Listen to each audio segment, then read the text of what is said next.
এই যে বৃষ্টির কোনো শেষ নেই, এখন একটু বৃষ্টিটা কম। এই এখন এই দুপুরবেলা, সকাল থেকে তো প্রচুর বৃষ্টি হয়েছে, রাতে তো আর বলার আর ভাষাই নেই। ওইদিকে পেঁপে গাছটা পুরো ঝুঁকে গেছে, একটা দড়ি বাঁধা আছে বলে ও জানলার সাথে আটকে আছে, না পেঁপে গাছটা পুরো উল্টে পড়ে যেত। ওইদিকে একটা আম গাছ থাকে আমাদের গেটের বাইরেটায়, মানে পাশের যাদের জায়গা তাদের, ওই জায়গাটা একটু আলো আলো আলো আলো লাগছে, দরজার তলাটা দেখলাম যে ডালটা ভেঙে ওই দিকে পড়েছে। তো এই অবস্থা চারিদিকে। কলা গাছগুলো ওদিকে একটু ফাঁকা ফাঁকাই লাগছে, মনে পড়ে গেছে একটা দুটো।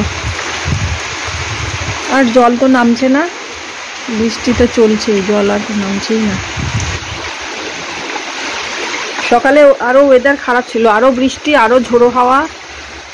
এখন ওয়েদারটা অনেকটা বলা যায় ঠিক হয়েছে, কিন্তু বৃষ্টি বন্ধ নেই, আর ঝোড়ো হাওয়াটাও চলছে।